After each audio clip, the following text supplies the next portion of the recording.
एक छोटी सी प्रोडक्ट जब 5000 की प्राइस के साथ लगी हो तो आप ये सोचकर छोड़ देते हैं कि महंगी है, वर्थ इट नहीं है। लेकिन वही प्रोडक्ट जब 10,000 की प्राइस लिखकर स्लैश लगाकर 5000 की लगी हो तो अब आपका माइंड डिफरेंटली बिहेव करता है। अब तो भाई 50% ऑफ है, छोड़ना नहीं बनता, चलो बाय कर लेते हैं। यही करते हैं ना आप। कितनी खुशी महसूस करते हैं आप जब आप कंपनी से 50% ऑफ पर सस्ती चीज़ ले लेते हैं। कुछ ऐसी ही feeling buy one get one free पर भी आती होगी। बल्कि कभी कभी तो आप समझ रहे होते हैं कि सस्ती चीज़ें लेकर आपने कंपनी को लूट लिया, बट असल में इसका उलट होता है। 70% of, bye one get one free, 1000 की चीज़ 999 में लिखना, ये सब कुछ नहीं, बस मेंटल गेम्स हैं जो ब्रांड्स आपके साथ खेलते हैं अपनी प्रोडक्ट्स बेचने के लिए, और हम मैनिपुलेट हो जाते हैं। आज हम फैक्ट से बात करेंगे वो कौन सी कॉमन टैक्टिक्स हैं जिनसे ब्रांड्स हमें मैनिपुलेट करते हैं। और हाँ, आपने कमेंट्स में सच सच बताना है कि आप किस टेक्निक से मैनिपुलेट होते हैं। तो चलिए शुरू करते हैं।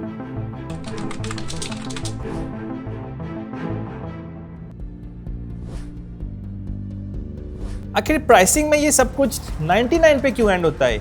99, 999, 9999, ये सब क्यों?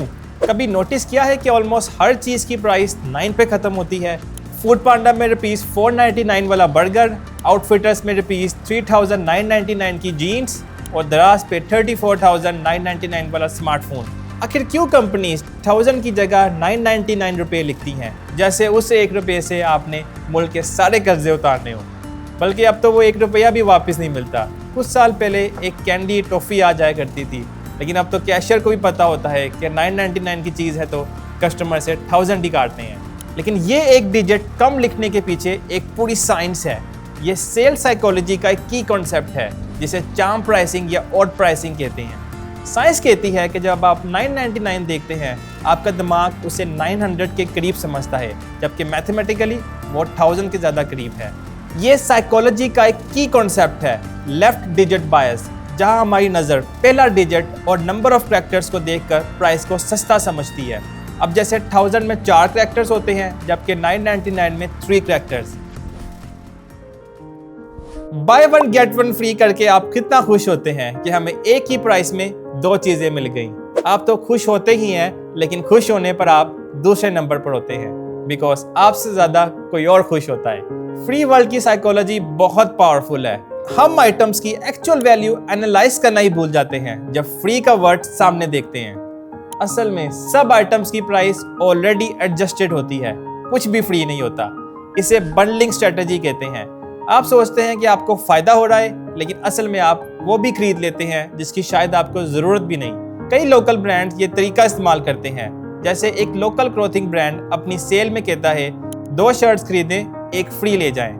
आपको लगता है कि डील अच्छी है, लेकिन आप 2 शर्ट्स की बजाय 3 शर्ट ले जाते हैं जो शायद आपके लिए ज़रूरत भी ना हो। और कंपनी ने 3 शर्ट्स की प्राइस 2 में ऑलरेडी एडजस्ट की होती है। और अक्सर जो फ्री में दी जाने वाली प्रोडक्ट होती है वो ऑर्डिनरी या लीस्ट सेलिंग होती है।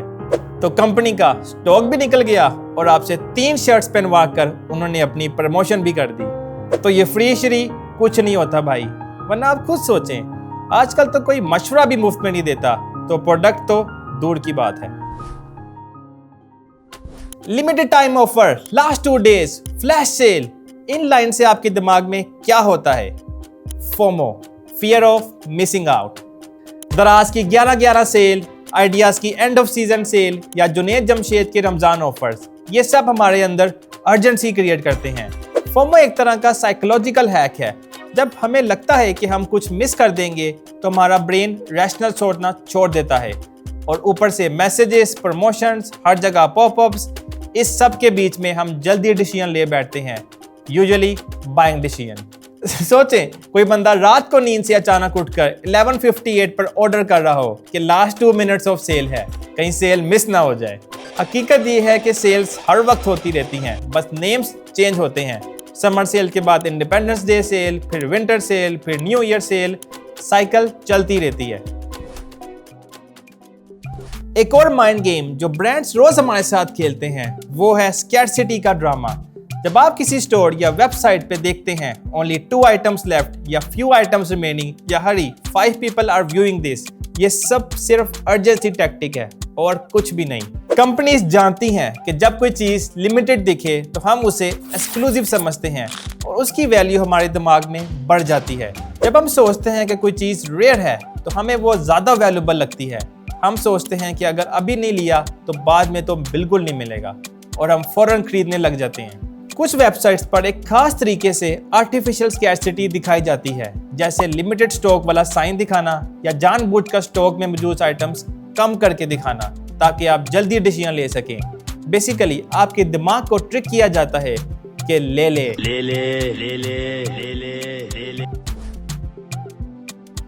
सब्सक्रिप्शन मॉडल्स तो आपने अक्सर देखे होंगे, गूगल ड्राइव, नेटफ्लिक्स, स्पॉटिफाई या प्ले स्टोर की एप्स। इन सब के 3 प्लान्स होते हैं यूजुअली, बेसिक, स्टैंडर्ड और प्रीमियम। अब यहाँ कंपनीज एक और गेम खेलती हैं, वो डेलिब्रेटली बेसिक को इतना बेसिक बनाते हैं कि कोई लेना ही ना चाहे और प्रीमियम को इतना महंगा कि अफोर्डेबल ही ना रहे। इन दोनों एक्सट्रीम्स को देखकर मिडल वाली ऑप्शन आपको अच्छी लगने लगती है। इस तरह मिडल ऑप्शन को डिकॉय बना के आपको मैनिपुलेट किया जाता है कि आप वो बाय कर लें।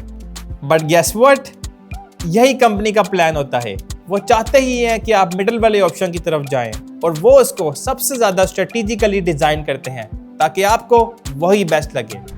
फिर इसमें एक और तरह की गेम भी खेली जाती है। इसको एग्जांपल से समझते हैं। आप मोबाइल फोन लेने जाते हैं, एक मॉडल है 30,000 रुपीज का, दूसरा 50,000 रुपीज का।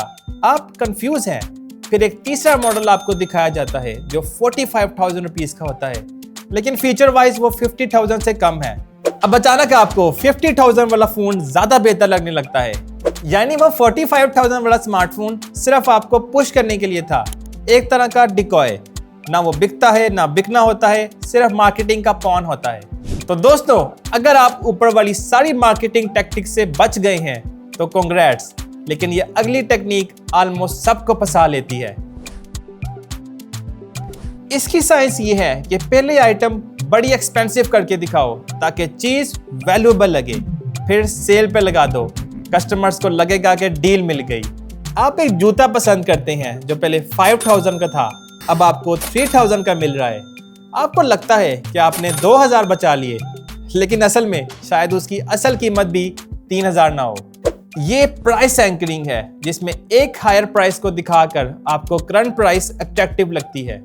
अगर आपको एग्जांपल्स चाहिए तो Breakout, Generation, Limelight, Maria B, Khaadi, J dot, bonanza, sapphire, मुझे तो खैर बस यही नाम ज़हन में आ रहे हैं, लेकिन आप जौन सा मर्जी ब्रांड देख लें, हर जगह सेल के नाम पर एक ही चूना लगाया जा रहा है, यानी ओरिजिनल प्राइस क्रॉस करके सेल प्राइस।